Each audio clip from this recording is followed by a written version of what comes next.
느헤미야 3장 1절로 12절까지의 말씀 한 절씩 교독한 뒤 마지막 절은 합독하도록 하겠습니다.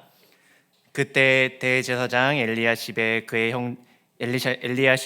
형제 제사장들과 함께 일어나 양문을 건축하여 성별하고 문짝을 달고 또 성벽을 건축하여 함메아 망대에서부터 하나넬 망대까지 성별하였고, 그 다음은 여리고 사람들이 건축하였고, 또 그 다음은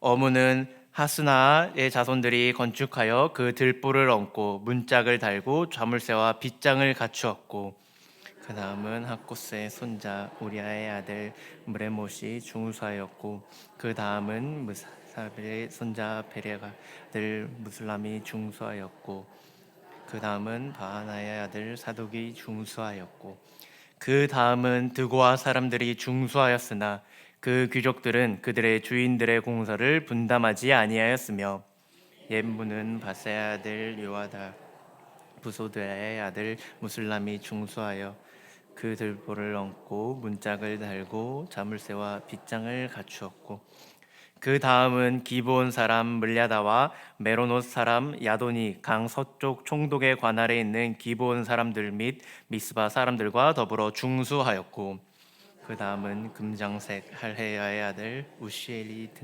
등수하였고, 그 다음은 향품 장사 하나냐 등이 중수하되 그들이 예루살렘의 넓은 성벽까지 하였고, 그 다음은 예루살렘 지방의 절반을 다스리는 후르아의 아들 르바야가 중수하였고, 그 다음은 하루마베의 아들 여야다과 마주한 중수하였고, 그 다음은 하삼리아의 아들 핫두스가 중수하였고, 하림의 아들 말기야와 바한모압의 아들 핫숲이 한 부분과 화덕망대를 중수하였고, 그 다음은 예루살렘 지방 절반을 다스리는 할로세스의 아들 살룸과 그의 딸들이 중수하였고. 아멘. 살아계신 하나님의 말씀입니다. 오늘 본문은 저희들이 읽으면서 느끼셨겠지만 많은 이름이 등장하곤 있습니다. 또한 우리가 3장 맨 마지막 절까지 읽진 않았지만 그 통틀어서 보면 더 많은 이름들이 등장하곤 합니다. 이 인물들의 명단은, 수많은 이 이름들은 예루살렘 성벽 재건에 동참했던, 함께하였던 명단들이라고 할 수 있습니다. 오늘 이 시간 이 본문을 통해 예루살렘 성벽 재건과 제 방법, 그리고 이 특징을 함께 살펴보고자 합니다. 그리고 마지막으로는 성벽 재건의 목적에 관해 은혜를 나누고자 합니다. 첫 번째로는 성벽 재건의 방법입니다.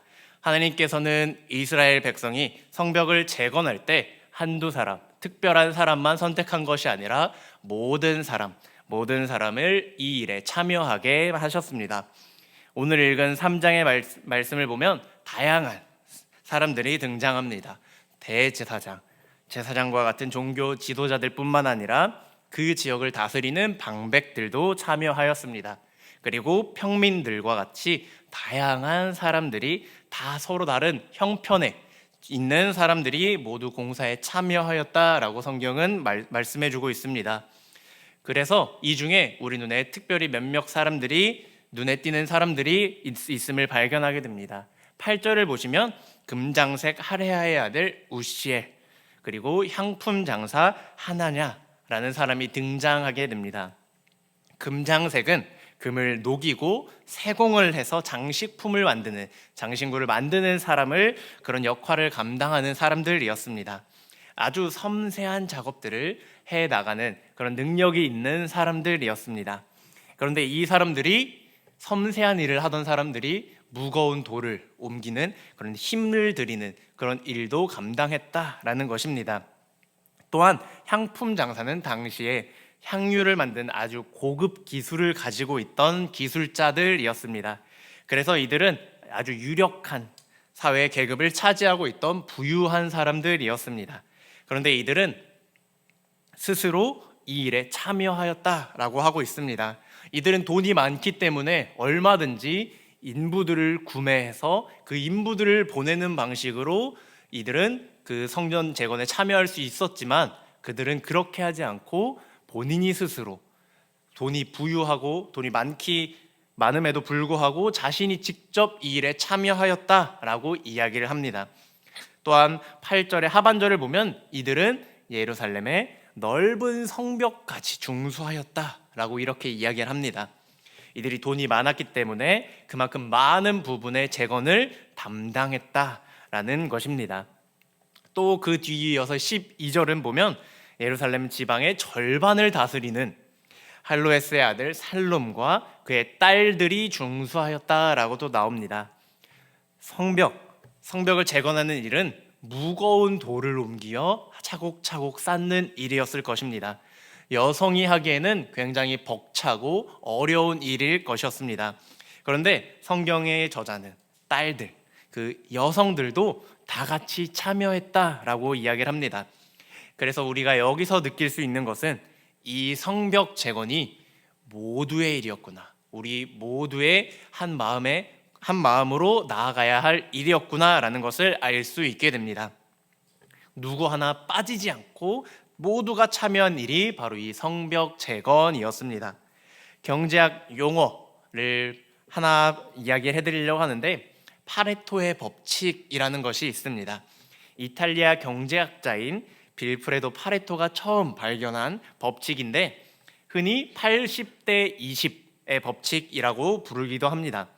이 파레토라는 학자는 영국의 부와 소득의 균형에 대해서 연구를 했었는데 이때 인구의 20%가 전체 부의 80%를 차지하고 있다라는 것을 발견하게 되면서 파레토의 법칙이라는 이름을 붙이게 되었습니다.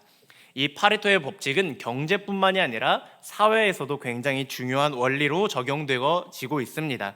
어떤 조직이든 간에 능동적으로 움직이는 20%가 다른 80%를 관장한다라는 것입니다. 그래서 우리가 일을 하게 되면 이런 이야기를 하게 됩니다. 항상 일하는 사람만 일하는 것 같다라는. 그러니까 일하는 사람은 쉽게 지칠 수밖에 없어 라는 말들을 하곤 합니다.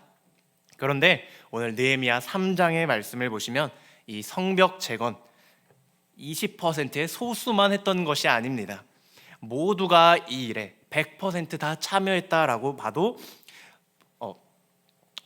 좋을 것 같습니다. 그렇다면 우리 교회는 이 모습을 바라보고 우리 교회는 과연 이 예루살렘 성벽 재건의 성벽 재건을 담당했던 이스라엘 공동체처럼 우리 모두가 다 이 교회의 일에 섬김에 봉사에 다 들어가 있어 한 자리 한 자리 다 차지하고 있는지 한번 돌아봤으면 좋겠습니다. 이 예루살렘 공동체가 보여줬던 이 아름다운 모습을 우리는 과연 어느 정도까지 얼마나 닮아가고 있는지 한번 고민해 봤으면 좋겠습니다. 그래서 우리는 파레토의 법칙처럼 20%만 열심히 일하는 그러한 공동체인지 모두가 사랑으로 함께 일하는 공동체인지 돌아봤으면 좋겠습니다. 그리고 우리 교회에서 곳곳에서 열심히 그 누구보다 열심히 일하며 섬기시는 분들이 계십니다. 또한 하나님께서는 그 귀한 분들을 어떻게 보고 계시냐면 오늘 본문에 보시면 우리 하나님께서는 한 사람 한 사람의 이름을 다 기억하고 계시는 모습을 볼 수 있습니다. 오늘 본문 그 3장을 전체를 보면 총 75명의 사람의 이름이 등장합니다.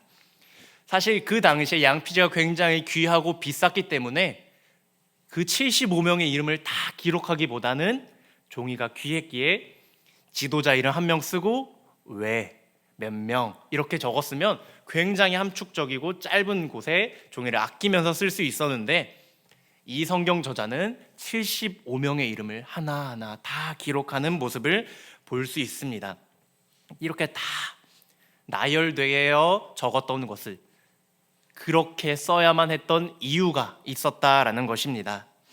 왜냐하면 그것이 일일이 하나씩 다 이름을 불러가며 적었던 것은 공평하신 하나님께서 우리를 바라봐 주시는 모습이 바로 그것이기 때문입니다. 하나님께서 우리를 보실 때 한 사람 한 사람 그 각자의 자리에서 자신의 역할을 얼마나 열심히 수행하시는지 다 보시고 다 기억하고 계신다라는 것입니다. 그래서 한 가지 재미있는 사실은 오늘 본문을 보면 일에 참여하지 않은 사람의 이름도 기록되어 있는 모습을 볼 수 있습니다. 3장 5절의 말씀을 보면 본문에서 유일하게 부정적인 진술이 나옵니다. 드고아 사람들이 중수하였으나 그 귀족들은 공사를 분담하지 아니하였다라고 나오게 됩니다. 성경은 이 부분을 콕 집어서 이야기를 하고 있습니다.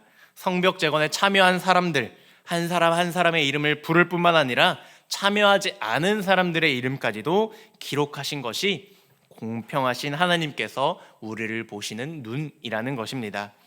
어찌되었던 공평하시다라는 이 하나님, 이 사실은 우리에게 위로와 소망이 되는 소식입니다. 저도 그렇고 많은 분들이 이렇게 사역을 하다 보면 지칠 때가 있고 힘에 부칠 때가 있습니다. 교회 하나 행사가 끝나면 또 다른 부서의 행사가 들어올 때도 있고 개인적인 일들도 몰려올 때가 있고 그러다 보면 굉장히 지치고 힘들 때가 있습니다. 그럴 때 저에게는 이제 위로가 되는 그런 생각은 하나님께서는 공평하시다라는 것입니다. 공평하신 하나님께서 지금 주님, 제가 힘든 저의 모습, 하나님의 일을 감당하며 지쳐 있는 저의 모습 잘 아시죠? 고생하고 있는 거 잘 아시죠? 언제 그 모습을 다 기억해 주셔서 언젠가 하나님과 함께하는 그날에 영원한 기쁨을 맛보게 해주실 그 주님을, 그 하나님을 믿으며 나아갑니다.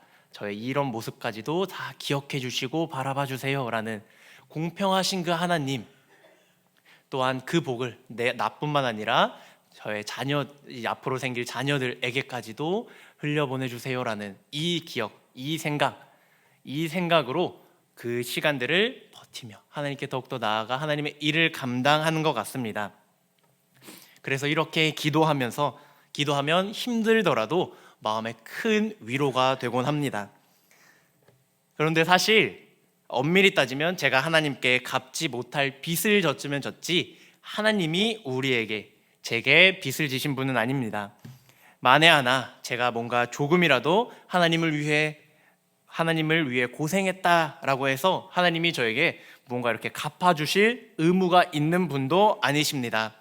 하지만 사랑이 많으신 하나님께서는 마치 그 하나님께서 우리들에게 빚진 것이 있는 것 마냥 넉넉하게 이자까지 갚아주시는 그런 놀라우신 분이십니다.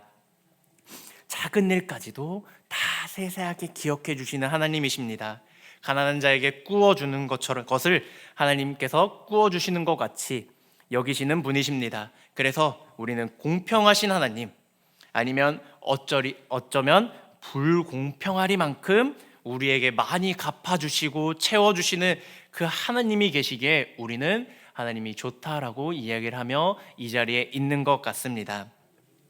그래서 우리가 삶을 실제로 돌아보면 다시 우리가 한 건 하나님 앞에 드린 건 죄밖에 없다라는 생각이 들 텐데, 그에 반해 하나님께서 우리에게 주신 것은 선한 것이 너무 많다라는 것을 깨닫게 됩니다. 그러므로 바라기는 우리의 이름 한 명 한 명을 부르시며 하나님의 일에 함께 하시는 모두가 참여하시길 원하시는 그 부르심 앞에 섬김으로 응답하는 저와 여러분 되기를 소망합니다. 두 번째로는 성벽 재건의 특징입니다. 오늘 본문에 나타난 성벽 건축은 모두가 참여한 일뿐만 아니라 참여한 사람들이 각자의 몫을 감당했다라고 이야기를 합니다. 본문 10절을 보면 반복되어서 계속해서 나오는 어구가 하나 있습니다. 바로 자기의 집과 마주한 그곳을 중수하였다라는 표현입니다. 또한 23절의 하반절에 보면 자기 집에서 가까운 부분을 중수하였다. 또 28절에 보면 자기 집과 마주대한 부분을 중수하였다라는 표현이 등장하곤 합니다. 다시 말해 이 성벽을 짓는 것, 기본 원칙은 내가 사는 집 맞은편에 있는 그만큼 내가 책임지고 쌓겠다라는 것입니다. 특별히 오늘 말씀을 보면 2절 말씀부터 그 다음이라는 말이 계속해서 반복됩니다. 이 말은 히브리 원어의 뜻에는 그의 팔 곁에라는 뜻이 있습니다.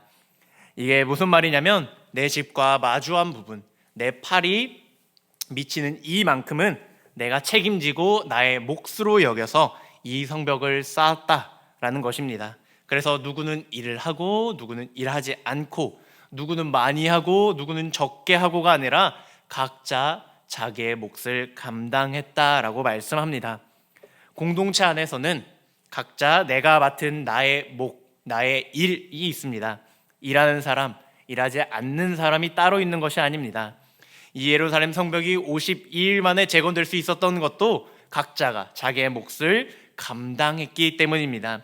교회도 마찬가지입니다. 교회 일이라는 것은 어떤 중직자처럼 직분이 주어진 사람들만의 일이 아닙니다. 모두의 일이라는 것입니다. 이스라엘 사람들이 나의 집과 맞닿았던 곳을 중수했던 것처럼 나의 주변에 있는 사람들을 섬기고 챙기는 일이 바로 공동체에 맡겨진 각자의 몫이라는 것입니다. 우리가 있는 자리에서 이러한 각자의 몫을 해낼 때 공동체는 바로 세워져 나갈 수 있는 것입니다. 그런데 오늘 본문에 보면 이렇게 각자의 몫을 감당하는 이들 가운데 이름이 2번이나 등장하는 사람이 있습니다. 바로 4절에 나오는 브레못이라는 사람과 무술람이라는 사람입니다. 브레못은 21절에 한 번 더 등장하고 무술람은 30절에 한 번 더 등장합니다. 대부분의 사람들은 기본적으로 자신의 집 앞에 있는 그 마주대한 부분을 쌓았는데, 어떤 사람은 자신의 집 앞에 있는 것을 쌓고도 또 다른 곳으로 뛰어가 그곳의 성벽도 쌓았다라는 이야기를 하고 있습니다. 단순히 전체 각자가 n분의 1 해서 내 몫만 감당한다고 공동체가 지탱되는 것은 또 아닙니다. 공동체 안에서 몸이 아파서 일을 할 수 없는 사람, 연로해서 일을 할 수 없는 사람, 또한 3교대 근무처럼 여러 가지 이유로 교회 봉사에 일을 함께하지 못하는 사람이 있을 수 있습니다. 그때에는 일할 수 있는 사람이 n분의 1을 넘어서 n분의 2, n분의 3의 그 일을 감당해낼 때 공동체에 구멍이 생기지 않고 균열이 생기지 않고 바로 세워져 나갈 수 있다라는 것입니다. 다른 사람의 일을 내 일처럼 감당할 때 공동체가 더 견고해지는 것입니다. 그리고 내가 다른 사람의 몫까지 2배로 감당했다라고 해서 그것이 결코 내 공로, 내 자랑이 될 수는 없습니다. 내가 이를 더 많이 감당할 수 있었다면 그만큼 하나님의 은혜를 받았기 때문이고, 그렇기 때문에 내가 잘나서 할 수 있었던 것이 아니다라는 것입니다. 그래서 우리가 섬기고 봉사하는 것은 본질적으로 내가 이것을 통해 나를 드러내고 내 이름을 알리기 위해서가 아닙니다. 더 무언가를 받아내기 위해서 하는 것이 아닙니다. 내가 남들보다 잘났다고 혹은 내가 더 일을 많이 해서 남들보다 더 손해를 보는 것이 아닙니다. 우리가 섬기는 것은 하나님께 받은 그 은혜 때문에, 은혜가 동기가 되고 은혜가 목적이 되어서 일하는 것입니다. 사랑하는 성도님들, 우리가 어떠한 은혜를 받았습니까? 우리는 오늘 본문에 나타난 사람들처럼 성경의 이름이 기록되는 영광보다 사실 더 큰 영광을, 더 큰 은혜를 받았습니다. 바로 예수 그리스도 안에 있는 생명체에 그 이름이 기록된 은혜를 받은 사람들입니다. 우리는 생명책에 그 이름이 기록되어 그리스도 안에서 하나님의 자녀가 되는 권세를 받았습니다. 우리는 이미 하나님의 자녀로의 신분으로서 그분의 나라를 유업으로 받는 은혜를 충분히 받았습니다. 그러기에 그 은혜로 인하여 일하고 섬길 수 있는 것입니다.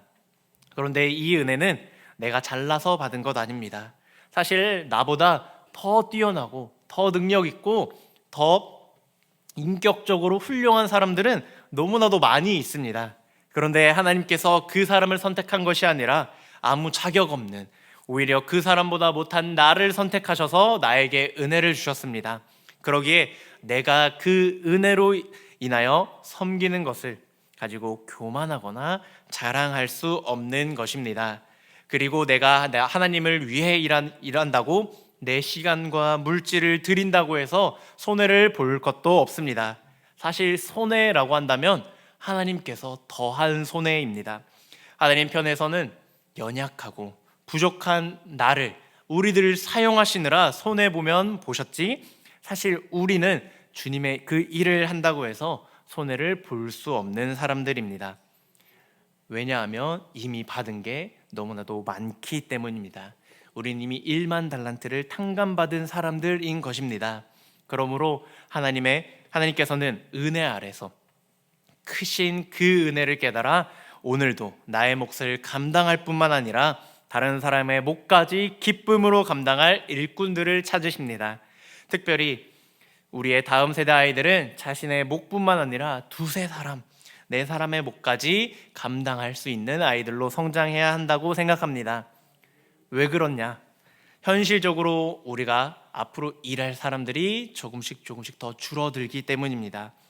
우리가 모두 다 잘 알다시피 우리는 저출산 국가로서 인구 소멸 국가라고도 이야기를 합니다.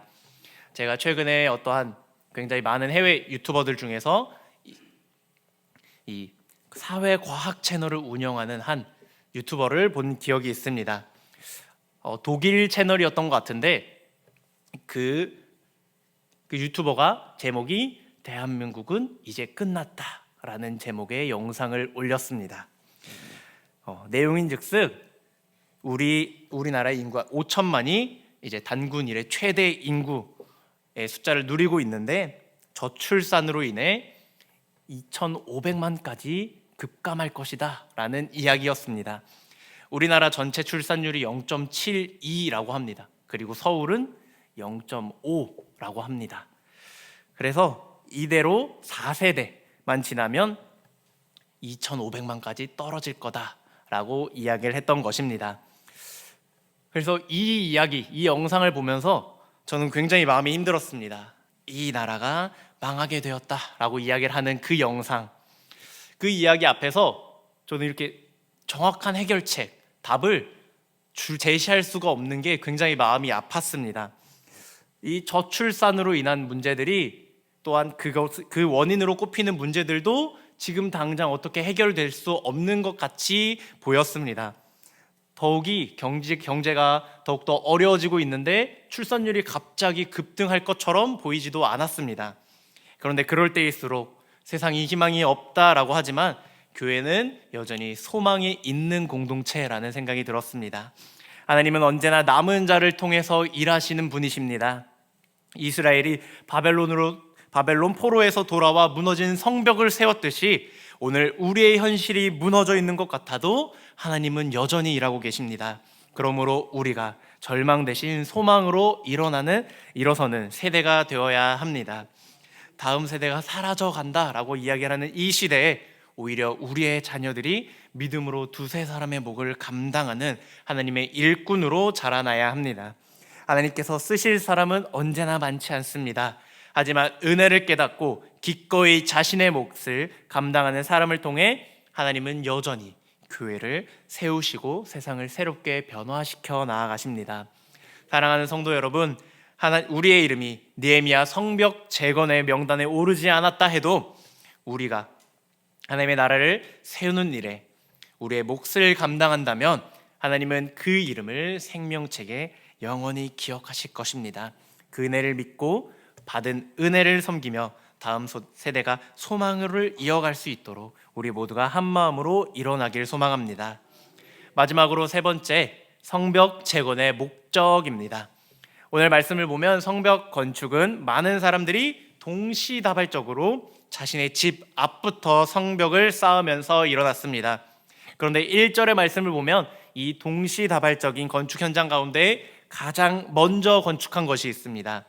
바로 제사장들이 양문을 건축했다라는 것입니다. 이 양문은 무엇입니까? 이 양문은 성전에서 제사를 드리기 위해 양을 들여올 때 사용하는 문, 바로 그것을 양문이라고 합니다. 그래서 오늘 본문에 양문 건축을 가장 먼저 이야기하는 것은 이 성벽 건축의 목적이 무엇인지를 분명히 이야기를 하고 있는 것입니다. 이는 단순히 우리를 안전하게 지키기 위해서, 우리가 잘 먹고 잘 살기 위해서 성벽 건축을 한 것이 아니다라는 것입니다. 이 성벽을 건축한 목적은 바로 거룩한 신앙 공동체의 회복이라는 것입니다. 그래서 느헤미야 13장에 보면 성벽을 다 완공하고 나서 성문을 처음으로 걸어 잠그는 일이 등장합니다. 그런데 이 성문을 걸어 잠그는 것은 안전을 위한 것이 아니었습니다. 바로 안식일을 지키기 위함이었습니다. 이 성벽문이 열려 있으면 안식일에도 자꾸 왔다 갔다 들락날락거리면서 장사를 하니까 하나님의 거룩한 백성으로 안식일을 지키기 위해 성문을 걸어 잠근 것이었습니다. 성문을 걸어 잠가서 돈을 못 벌고 손해가 난다 할지라도 거룩한 신앙 공동체의 회복이 우선이었기 때문입니다. 그것이 성벽 건축의 목적이었습니다. 사랑하는 성도님들, 신약의 백성으로 살아가는 우리에게 교회 공동체를 위해 일하고 헌신하는 목적이 무엇입니까? 저는 바로 선교에 있다라고 생각합니다. 구약의 성도들은 문을 걸어 잠그고 닫았습니다. 그래서 먼저 거룩한 하나님의 백성의 구별됨과 정체성을 지키는 데 목적이 있었습니다. 하지만 예수 그리스도께서 오시고 난 후 신약의 성도들은 하나님께서 그들에게 원하시는 것은 하나님께서 주신 거룩을 지키고 온 유대와 사마리아와 땅 끝까지 복음을 전하는 그 선교에 있음을 말해주고 있습니다. 우리는 예수님을 닮아 사랑하는 삶을, 선교하는 그 삶을 살아가도록 우리를 부르셨습니다. 그래서 우리가 하나님을 사랑하고 또 교회를 사랑하고 사람을 사랑함으로 통해 예수 그리스도를 드러내고 전하기를 원하십니다. 우리가 하는 일의 모든 목적이 나의 공로나 상급을 위한 것이 아니라 예수 그리스도를 나타내는 그 선교에 있는 것입니다. 우리를 세상 가운데 예수님의 이름을 드러내는 빛과 소금으로 부르셨기 때문입니다.